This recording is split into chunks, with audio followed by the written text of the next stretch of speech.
Shakespeare ने कहा था कि नाम में क्या रखा है। अगर गुलाब को हम किसी और नाम से भी पुकारेंगे तो वो ऐसी ही खुशबू और महक देगा।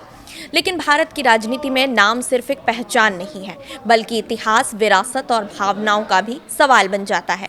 यही वजह है कि जब किसी भी शहर, जिले या फिर रेलवे स्टेशन का नाम बदलने की मांग उठती है, तो बहस सिर्फ नाम की नहीं होती, बल्कि इतिहास बनाम पहचान की होने लगती है। उत्तर प्रदेश में इलाहाबाद का नाम बदलकर प्रयागराज किया गया, फैजाबाद अयोध्या बना और मुगल सराय जंक्शन का नाम बदलकर पंडित दीनदयाल उपाध्याय जंक्शन रखा गया। और अब बिहार में एक बार फिर ऐसा ही मुद्दा सुर्खियों में है। इस बार चर्चा पटना जिले के बख्तियारपुर की है, जहां नाम बदलने की मांग ने एक बार फिर इस बहस को छेड़ दिया है। आखिर बख्तियारपुर का नाम क्यों बदलने की मांग उठ रही है? इस शहर का इतिहास क्या है और क्या बिहार सरकार इस पर कोई फैसला ले सकती है? आज इसी मुद्दे को आपको विस्तार से समझाएंगे। नमस्कार, मैं हूं अंजलि राठौर और आप देख रहे हैं न्यूज़ 18 का डिजिटल प्लेटफॉर्म। दरअसल बिहार में बख्तियारपुर का नाम बदलने की मांग एक बार फिर से चर्चाओं में है। इस बार ये मांग प्रसिद्ध आध्यात्मिक गुरु और ईशा फाउंडेशन के संस्थापक सदगुरु जग्गी वासुदेव ने उठाई है। शुक्रवार को पटना पहुंचने के बाद उन्होंने मुख्यमंत्री सम्राट चौधरी से मुलाकात की और आग्रह किया कि बख्तियारपुर का नाम बदला जाना चाहिए। सदगुरु का ये कहना था कि बिहार की पहचान उसकी गौरवशाली संस्कृति और ऐतिहासिक विरासत से जुड़ा हुआ है।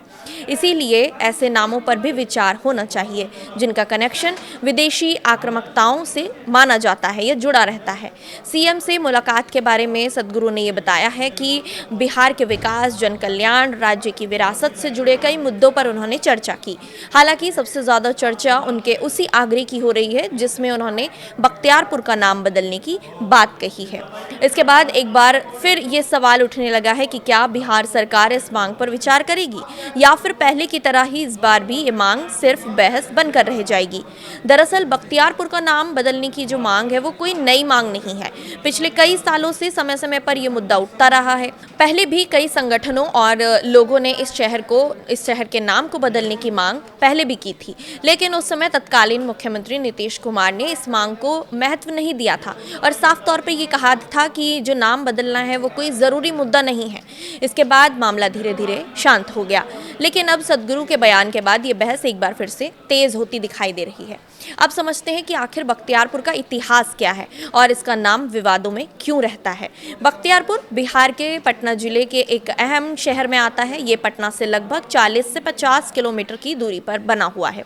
सड़क और रेलवे दोनों मार्गों से राज्य के कई प्रमुख शहरों से जुड़ा हुआ है ये शहर, और आज ये शहर व्यापार, शिक्षा और परिवहन के लिहाज से एक अहम केंद्र बन चुका है। लेकिन इसकी पहचान सिर्फ एक शहर के रूप में नहीं है, बल्कि उसके नाम को लेकर जानी जाती है। इतिहास के मुताबिक बख्तियारपुर का नाम 12वीं सदी के तुर्क आक्रामककारी मोहम्मद बिन बख्तियार खिलजी के नाम पर पड़ा था।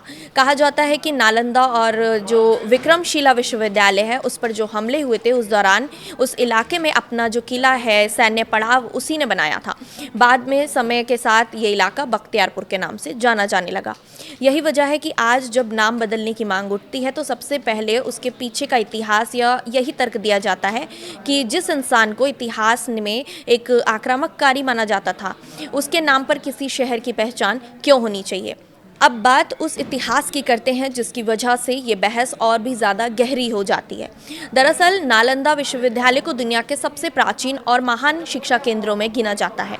इसकी स्थापना सम्राट कुमार गुप्त ने कराई थी। उस दौर में ये सिर्फ भारत की ही नहीं बल्कि पूरी दुनिया के लिए एक ज्ञान का सबसे बड़ा केंद्र था।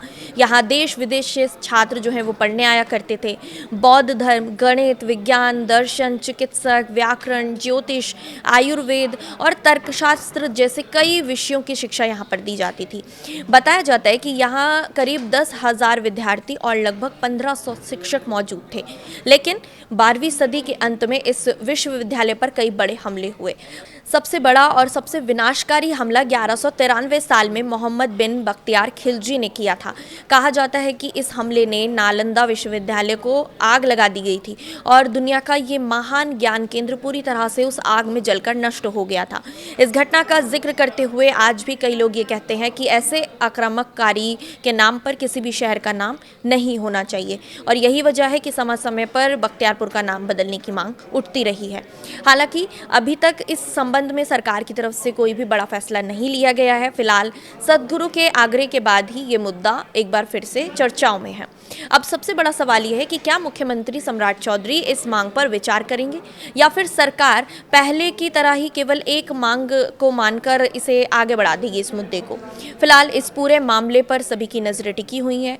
आप हमें कमेंट करके बताइएगा कि इस मुद्दे पर आपकी क्या राय है। क्या शहरों का नाम बदलना सही है या उसकी मांग करना सही है या नहीं। फिलहाल इस वीडियो में इतना ही। नमस्कार।